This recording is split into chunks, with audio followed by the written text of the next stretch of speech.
everyone, how are you keeping? Hope you're doing all right.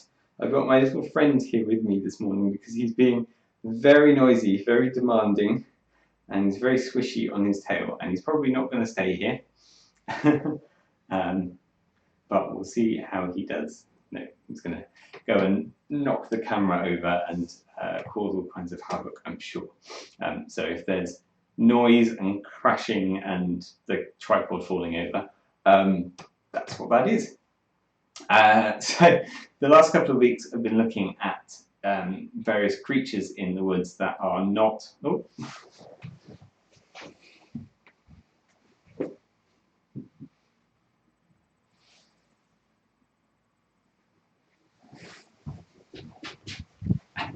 Found a feather and was in the process of eating it. There you go, distractions already. I've been looking at creatures in the woods that do not appear in folklore, although most creatures their names are taken directly from folklore, and that is what informs their background. There are some whose names you won't find in folklore that are kind of unique creations to the woods. And two of those that I'm going to talk about today are almost accidental creations, and those are the Fodden and the Yaltog.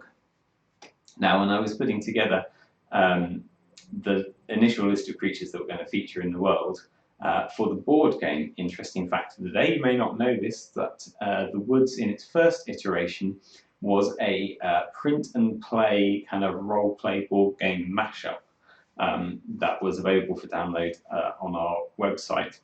And the principle was that you took the role of a 12th child who was going on this coming of age ceremony that's still referenced in the rulebook, although it's not the main feature anymore. And the aim of the game was, through travelling around the country over various seasons, having encounters with creatures, you had to acquire the 5 basic tenets of adulthood, which were, if I remember rightly, courage, loyalty, wisdom, luck, and I think love was the other one. I can't remember. But anyway, those 5 became morphed into the 5 core stats in the woods. So that's a kind of origin myth, origin of the woods as the game that we know it now. And when I was drawing up the creature list for that game, I was going through my memory and also through all my books of folklore, looking for creatures to list and listing them all down. And when I listed them all, there were 2 on there. I'd written down Fodden and I'd written down Yaltog. And I then went back to look up those creatures, and I could find no reference to them anywhere.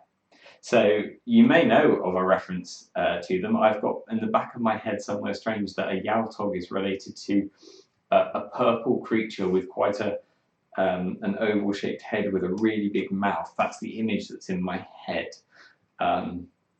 that was next to the text, but I couldn't find it anywhere. So those 2 creatures just sort of sprang up and invented themselves halfway down the list. So I had to use them, but I had to come up with a bit more of an explanation as to what they actually were. And there's a creature in the Land of Froud, the Land of Froud, which is the paintings of a couple of small kind of trollish creatures approaching this enormous figure with a great long nose, of course, it's bright Froud, great long nose and long lank hair, and this waterfall cascading down over the front of his nose. That's absolutely the image that I would want to have associated with the woods. And this idea, you could be walking through the forest and suddenly you come to this glade and there's this great creature and you're not sure if it's a carving or it's a creature who's asleep, and you've got to be really careful that you wake him up, or it might be really hard to wake him up. But just this sense that there is something unexpected, something completely unknown, something incredibly ancient that is just rooted and hidden in the middle of this ancient forest. And that became the Fodden to me. So he started off as a bit of a wild man of the forest kind of character, and has changed over iterations of the wood into now this um, this natural giant, kind of almost trollish creature. Um, Naturally, it's with the Brian Froud illustrations that are quite heavily influenced by the troll art of people like Frank Bauer. Paul Bonner calls upon that as well in a lot of his paintings. So kind of Scandinavian troll images. So it made sense for him to be this kind of trollish creature that goes to sleep for a really long time, and trees grow around them and waterfalls cascade over them, and they're kind of a guardian god of the forest. But it's really hard to awaken them. They'll only awaken when the forest is in danger, and it's really easy to walk past them because they're so overgrown and not notice that they're there. So I wanted to have that kind of creature in the game, and Fodden was on the list as an unclaimed name, so I put the two together, and he became the Fodden. The Yaltog, I was saying, big round head, big wide mouth, purple. That's totally not what I went with for the Yaltog. The Yaltog, my inspiration for that was actually the weasels in Wind in the Willows, and particularly in the Cosgrove Hall animated series. So I really wanted these kind of ragamuffin gentleman villain types, kind of thuggish tricksters in the world. And again, I was looking for a name to put to them, and Yaltog was unclaimed, so they became the Yaltogs, and actually they're featuring in the New Woods supplement, as you'll be able to field a Yaltog caravan. There's mix match of ne'er-do-wells out to con people out of their living, roaming around the countryside in bands and stealing crops and flocks and generally causing havoc. So obviously there with the weasels in Wind in the Willows, I get this kind of they're a bit punk, particularly in the Cosgrove Hall version. They've got big earrings and leather jackets and bandanas and sort of studded wrist guards, and they're all a little bit punk. But they've also got this kind of Romany gypsy kind of edge to them. I think that the general distrust of Yaltogs, I think, is quite appropriate. That that's not necessarily correctly placed, because the Yaltogs are also great artisans. They're incredible craftsmen, and they have this really rich culture. But they've been pushed out of society for such a long time that they find it really hard to interact with society, even if society gives them that opportunity now. So I think it's not inappropriate or offensive to sort of Romany cultures to add that kind of influence in there. And itinerant people, they're traveling the world, they're pretty nomadic.